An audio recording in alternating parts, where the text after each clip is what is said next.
Diplomasi dianalisis. Satu pertanyaan berulang kali muncul dalam bisikan yang tak terdengar publik. Apa yang terjadi jika raksasa itu benar-benar bangun?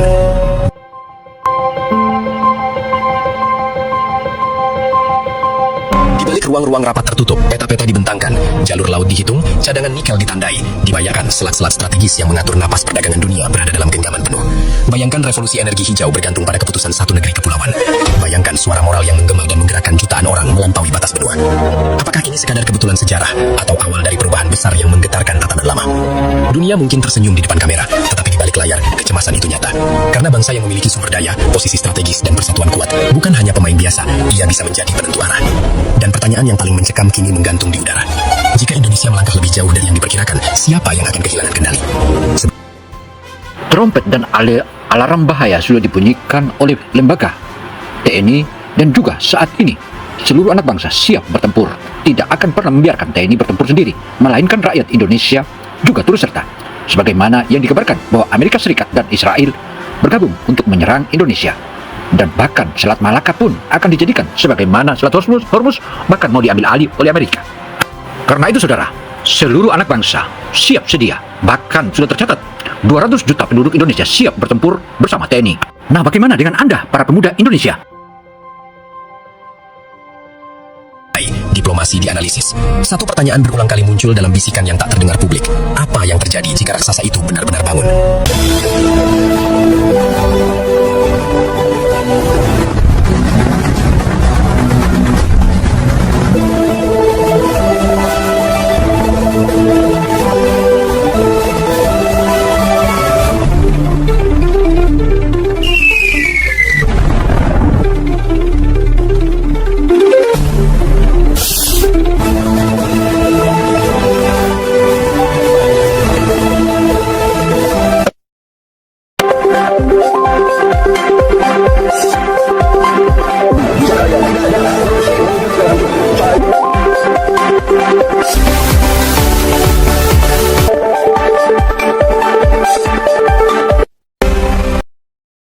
Saudara, keperkasaan bangsa Indonesia, terutama TNI, kini kembali diuji. Sebagaimana kabar-kabar yang telah diberitakan oleh berbagai media bahwa Amerika Serikat akan menguasai Selat Malaka. Ini dianggap sebagai Selat Hormuz. Bahkan ia menyebutkan bahwa setiap kapal yang melintas di Selat Malaka akan diambil pajak oleh Amerika. Presiden Prabowo dikabarkan marah besar mendengar kabar tersebut. Dan ini merupakan salah satu pelanggaran kedaulatan. Bagaimana kisahnya? Ayo kita ikuti media ini hingga akhir agar tak gagal paham. Sahabat, bagaimana jika dunia yang selama ini tampak tenang sebenarnya sedang berdiri di atas garis retak yang tipis dan nama Indonesia berada tepat di tengahnya? Di balik ruang-ruang rapat tertutup, peta-peta dibentangkan, jalur laut dihitung, cadangan nikel ditandai, diplomasi dianalisis. Satu pertanyaan berulang kali muncul dalam bisikan yang tak terdengar publik. Apa yang terjadi jika raksasa itu benar-benar bangun? Bayangkan selat-selat strategis yang mengatur napas perdagangan dunia berada dalam genggaman penuh. Bayangkan revolusi energi hijau bergantung pada keputusan satu negeri kepulauan. Bayangkan suara moral yang menggema dan menggerakkan jutaan orang melampaui batas benua. Apakah ini sekadar kebetulan sejarah atau awal dari perubahan besar yang menggetarkan tatanan lama? Dunia mungkin tersenyum di depan kamera, tetapi di balik layar, kecemasan itu nyata. Karena bangsa yang memiliki sumber daya, posisi strategis, dan persatuan kuat bukan hanya pemain biasa, ia bisa menjadi penentu arah. Dan pertanyaan yang paling mencekam kini menggantung di udara. Jika Indonesia melangkah lebih jauh dari yang diperkirakan, siapa yang akan kehilangan kendali? Sahabatku, dimanapun Anda berada, Indonesia saat ini menjadi incaran dari negara-negara besar. Bahkan mereka memaksa agar Indonesia menjadi pionnya. Tetapi pemimpin Indonesia dan masyarakat Indonesia enggan. Dan itulah akan terjadi perlawanan. Tetapi menariknya seluruh anak bangsa Indonesia tak takut lawan. Tak ada sedikit pun takut dengan lawan-lawannya. Bahkan ia menyebutkan, atau masyarakat Indonesia menyebutkan, siapapun lawan kita akan habisi. Dan kita akan musnahkan. Dan tetaplah negara Kesatuan Republik Indonesia menyatu. Karena itu, di era kepemimpinan Presiden Prabowo, dia adalah berlatar belakang militer, tentu saja memahami permainan militer. Karena itu, saudara, mari kita bangga dengan Presiden Prabowo Subianto. Sebelum dilanjut, jangan lupa like dan subscribe, serta tulis sholawat di kolom komentar agar kita mendapat syafaat di hari akhir. Sahabat, di tengah dentuman konflik global, retaknya aliansi lama, dan ketegangan yang membelah peta dunia, ada satu nama yang semakin sering dibicarakan dalam ruang-ruang tertutup kekuatan besar. Nama itu tidak selalu muncul di berita utama, tidak selalu diteriakkan dalam konferensi pers, tetapi ia dibisikkan dalam rapat strategi, dianalisis dalam dokumen rahasia, dan dipetakan dalam simulasi militer. Indonesia, negeri kepulauan yang selama puluhan tahun disebut berkembang, kini berdiri di titik yang berbeda, bukan lagi sekadar pengamat, bukan lagi hanya pasar, besar, tetapi simpul, pivot, titik kritis yang dapat menentukan kemana arah hegemoni global bergerak. Apakah dunia benar-benar mulai takut? Di Washington, para perencana pertahanan memandangi peta Indo-Pasifik dengan tatapan yang lebih lama dari biasanya. Di Brussels, analis keamanan memperdebatkan stabilitas jalur logistik Asia. Di berbagai ibu kota kekuatan besar, pertanyaan yang sama mengendap. Bagaimana jika Indonesia tidak lagi netral dalam arti pasif, tetapi netral dalam arti kuat? Karena netralitas yang kuat bukanlah diam, ia adalah posisi tawar. Sahabatku, dimanapun Anda berada, memang jika kita melihat posisi geografis Indonesia merupakan salah satu posisi yang merupakan alur dan jalur sentral antara beberapa benua. Bahkan dapat disebutkan bahwa Indonesia adalah lalu lintas laut ataupun lalu lintas udara untuk menghubungkan berbagai negara di dunia. Kekayaan alam Indonesia, dan itu juga Indonesia memiliki kekayaan yang tidak sah diremehkan oleh negara-negara lain, sehingga dapat dikatakan jika Indonesia ini terbangun, maka dialah yang disebut raksasa yang kini bangun, dan itu akan membahayakan banyak negara-negara lain, sehingga meminta agar Indonesia menjadi pionnya, bahkan berbagai cara untuk melaksanakan agar Indonesia menjadi pion. Sahabat, ada momen dalam sejarah ketika sebuah bangsa tidak lagi bisa dianggap sebagai latar belakang. Ia tiba-tiba menjadi pusat panggung. Indonesia sedang berdiri di momen itu. Bukan karena perang, bukan karena ancaman terbuka, tetapi karena potensi yang terlalu besar untuk diabaikan. Dunia menyebutnya sebagai pivot point, titik jungkit. Jika ia bergerak sedikit saja, keseimbangan berubah. Apa yang terjadi jika raksasa ini benar-benar bangun sepenuhnya? Selama ini Indonesia sering digambarkan sebagai raksasa tidur. Kaya sumber daya, luas wilayah, populasi besar, tetapi berjalan perlahan. Namun sejarah menunjukkan, raksasa yang bangun terlalu lama justru menyimpan tenaga paling dahsyat. Apakah kebangkitan itu sudah dimulai? Tanda-tandanya terlihat. Kebijakan ekonomi yang lebih berani, sikap diplomasi yang lebih tegas, modernisasi pertahanan yang lebih sistematis. Semua bergerak seperti kepingan puzzle yang perlahan membentuk gambar besar. Sahabat, terbangunnya Indonesia dari tidur panjangnya kini mulai menggoyang berbagai macam benua, terutama kekuatan-kekuatan adidaya yang belakangan ini mulai goyah dan bahkan sudah mulai segan dan takut dengan Indonesia. Karena itu di era pemerintahan Presiden Prabowo ini, maka dapat dipastikan bahwa Indonesia tak mungkin siapapun atau negara manapun yang mampu menggoyang. Makanya disebut inilah kekuatan yang merupakan kekuatan yang sulit diprediksi, bahkan dapat disegani oleh berbagai bangsa di dunia. Dan gambar itu membuat banyak pihak gelisah. Karena jika Indonesia benar-benar menyadari posisinya, maka peta pengaruh global harus digambar ulang. Sahabat, ini bukan sekadar tentang kebanggaan nasional. Ini tentang realitas geopolitik yang keras dan tanpa ampun. Dunia tidak pernah memberi ruang kosong. Setiap celah akan diisi. Setiap kekuatan yang tumbuh akan diuji. Pertanyaannya bukan lagi apakah Indonesia penting. Pertanyaannya adalah, seberapa jauh dunia siap menerima Indonesia sebagai kekuatan penentu? Di balik diplomasi yang santun, ada kalkulasi dingin. Di balik senyum forum internasional, ada persaingan sunyi. Indonesia berada di tengah arus itu. Tidak sepenuhnya condong ke satu poros. Tidak mudah ditekan oleh yang lain. Apakah inilah yang membuatnya menakutkan? Karena negara yang tidak bisa diprediksi arah akhirnya selalu membuat kekuatan lama cemas.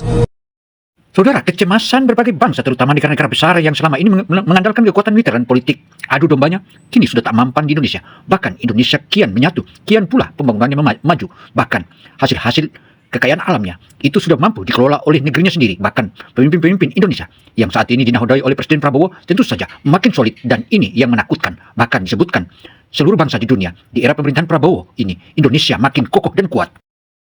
Sahabat, bayangkan sebuah meja bundar global. Di atasnya ada peta perdagangan, jalur energi, jalur militer, jaringan kabel bawah laut, dan rute pelayaran strategis. Garis-garis itu bersilangan. Dan di persilangan paling krusial, nama Indonesia terpampang jelas. Ini bukan kebetulan geografis, ini takdir strategis. Apakah takdir itu akan dimanfaatkan? Ataukah justru dibiarkan berlalu begitu saja?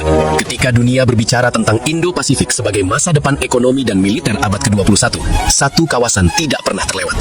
Nusantara. Tanpa stabilitas Indonesia, tidak ada stabilitas kawasan. Tanpa keputusan Indonesia, tidak ada kepastian arah.